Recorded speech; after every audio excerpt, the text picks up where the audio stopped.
आज केरला के विकास के लिए केंद्र सरकार के प्रयासों को नई गति मिली है।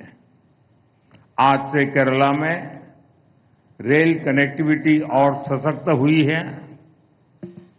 तिरुवनंतपुरम को देश का बड़ा स्टार्टअप हब बनाने के लिए पहल हुई है।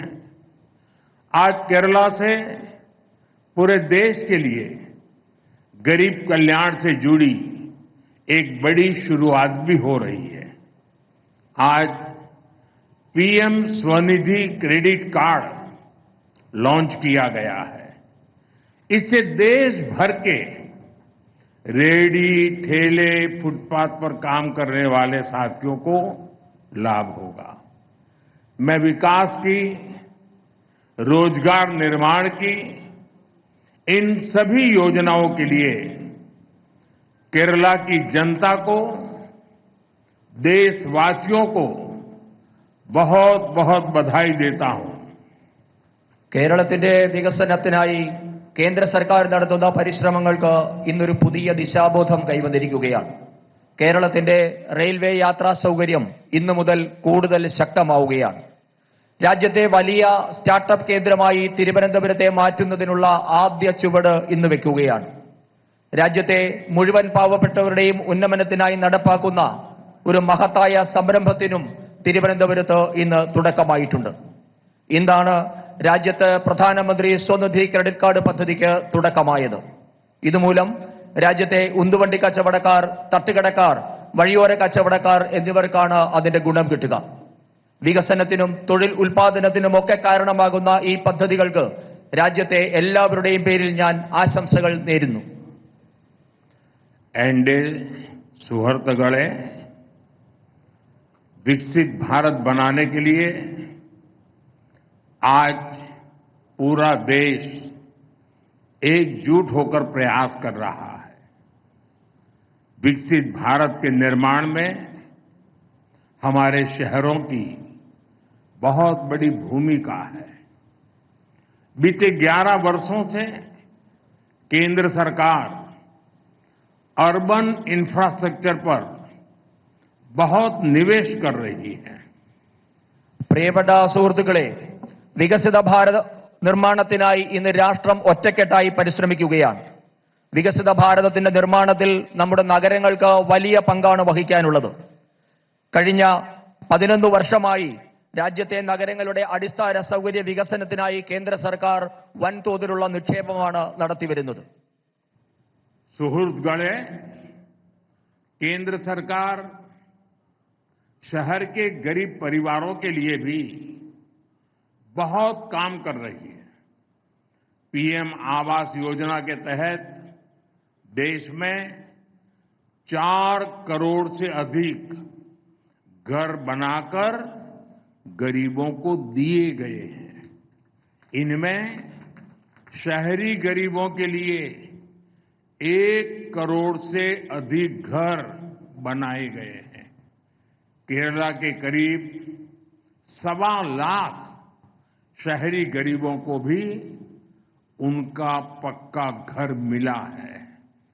പ്രിയപ്പെട്ടവരെ, നഗരങ്ങളിലെ ദരിദ്ര കുടുംബങ്ങളുടെ ഉന്നമനത്തിനായി കേന്ദ്ര സർക്കാർ നിരവധി കാര്യങ്ങളാണ് ചെയ്തുകൊണ്ടിരിക്കുന്നത്.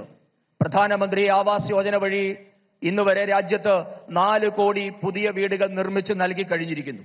ഇതിൽ 1 കോടിയിലധികം അടച്ചുറപ്പുള്ള വീടുകൾ കിട്ടിയത് നഗരപ്രദേശത്തെ സാധാരണ ദരിദ്രരായ മനുഷ്യർക്കാണ്.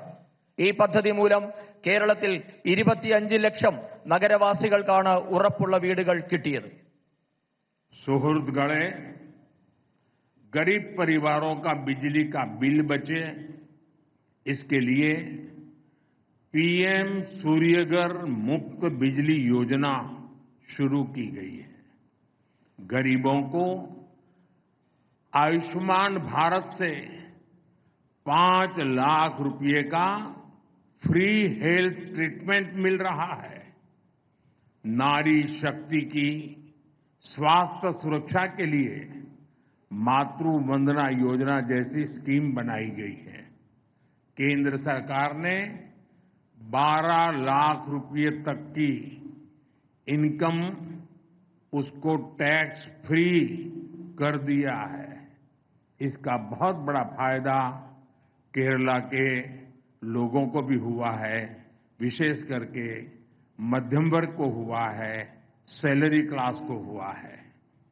പ്രിയപ്പെട്ടവരെ, ദാരിദ്ര്യരേഖയ്ക്ക് താഴെയുള്ളവരെ വലിയ വൈദ്യുതി നിരക്കിൽ നിന്നും രക്ഷിക്കുന്നതിന് വേണ്ടി സൗജന്യ വൈദ്യുത പദ്ധതിയായ PM സൂര്യഘർ യോജന രാജ്യത്ത് നടപ്പാക്കിയിട്ടുണ്ട്. രാജ്യത്തെ പാവപ്പെട്ടവർക്ക് പ്രതിവർഷം 5 ലക്ഷം രൂപയുടെ സൗജന്യ ചികിത്സ ഇന്ന് കിട്ടുന്നുണ്ട്. നമ്മുടെ രാജ്യത്തിന്റെ കരുത്തായ നാരീശക്തിയുടെ, സ്ത്രീ ശക്തിയുടെ ആരോഗ്യ സംരക്ഷണത്തിനായി മാതൃവന്ദന പോലെയുള്ള വിവിധ പദ്ധതികൾ ഇന്ന് കേന്ദ്ര സർക്കാർ നടപ്പാക്കിയിട്ടുണ്ട്. രാജ്യത്ത് 12 ലക്ഷം രൂപ വരെ വാർഷിക വരുമാനമുള്ളവരെ ആദായ നികുതിയിൽ നിന്നും കേന്ദ്ര സർക്കാർ ഒഴിവാക്കിയിട്ടുണ്ട്. ഇതിന്റെ വലിയൊരു പ്രയോജനം കേരളത്തിനും കിട്ടുന്നുണ്ട്. പ്രത്യേകിച്ച് കേരളത്തിലെ ശമ്പളക്കാരായ, മധ്യവർഗക്കാരായ സാധാരണ മനുഷ്യർക്ക് ഇതിന്റെ പ്രയോജനം ഇന്ന് കിട്ടുന്നുണ്ട്. एनडीए सुहृदगण, बीते 11 वर्षों में करोड़ों देशवासियों को बैंकिंग व्यवस्था से जोड़ने का बहुत बड़ा काम हुआ है।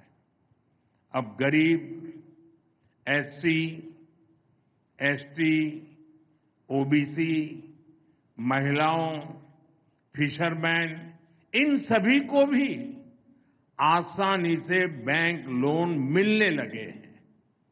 जिनके पास कोई गारंटी नहीं है, सरकार खुद उनकी गारंटर बन रही है. പ്രിയപ്പെട്ടവരെ, കഴിഞ്ഞ 11 വർഷമായി രാജ്യത്തെ സാധാരണ മനുഷ്യരെ ബാങ്കിംഗ് സമ്പ്രദായവുമായി ബന്ധിപ്പിക്കാൻ കേന്ദ്ര സർക്കാർ വലിയ പ്രയത്നമാണ് നടത്തിവരുന്നത്. അതുമൂലം രാജ്യത്തെ പട്ടികജാതി, പട്ടികവർഗ, പിന്നോക്ക വിഭാഗം, സ്ത്രീകൾ, മത്സ്യത്തൊഴിലാളികൾ തുടങ്ങിയ വിവിധ ദുർബല വിഭാഗങ്ങൾക്ക് ഇന്ന് ബാങ്ക് വായ്പ അനായാസം കിട്ടിത്തുടങ്ങിയിരിക്കുന്നു. വായ്പയെടുക്കാൻ ഈട് നൽകാനില്ലാത്തവർക്ക് കേന്ദ്ര സർക്കാർ സ്വയം ഈട് നിന്ന് ഇന്ന് വായ്പ വിതരണം ചെയ്യുന്നുമുണ്ട്. एनडीए सुहृदगणे, जो लोग सड़कों के किनारे, गलियों में सामान बेचते हैं, इन स्ट्रीट वेंडर्स की स्थिति भी पहले बहुत बुरी थी. उन्हें सामान खरीदने के लिए कुछ 100 रुपये भी महंगे ब्याज पर लेने पड़ते थे. केंद्र सरकार ने पहली बार इनके लिए PM स्वनिधि स्कीम बनाई. इस स्कीम के बाद देश भर में लाखों साथियों को बैंकों से बहुत मदद मिली है. लाखों स्ट्रीट वेंडर्स को जिंदगी में पहली बार बैंक से कोई लोन मिला है. പ്രിയപ്പെട്ടവരെ, നേരത്തെ നമ്മുടെ രാജ്യത്തെ വഴിയോര കച്ചവടക്കാർ, തെരുവ് കച്ചവടക്കാർ എന്നിവരുടെ അവസ്ഥ വളരെ പരിതാപകരമായിരുന്നു. കച്ചവട സാധനങ്ങൾ വാങ്ങാനായി അവർക്ക് ചെറിയ തുകയ്ക്ക് പോലും വലിയ പലിശ കൊടുക്കേണ്ടി വന്ന സാഹചര്യമാണ് ഉണ്ടായിരുന്നത്. ഇവർക്കായാണ് കേന്ദ്ര സർക്കാർ ആദ്യമായി പ്രധാനമന്ത്രി സ്വനിധി പദ്ധതി ആവിഷ്കരിച്ചത്. ഇതോടെ ലക്ഷക്കണക്കിന് സഹോദരങ്ങൾക്ക് ബാങ്കിൽ നിന്ന് വലിയ സഹായങ്ങൾ കിട്ടാൻ തുടങ്ങി. ലക്ഷക്കണക്കിന് തെരുവ് കച്ചവടക്കാർക്ക് ജീവിതത്തിൽ ആദ്യമായി ബാങ്ക് വായ്പ കിട്ടിയതും PM സ്വനിധി പദ്ധതി നടപ്പാക്കിയ ശേഷമാണ്.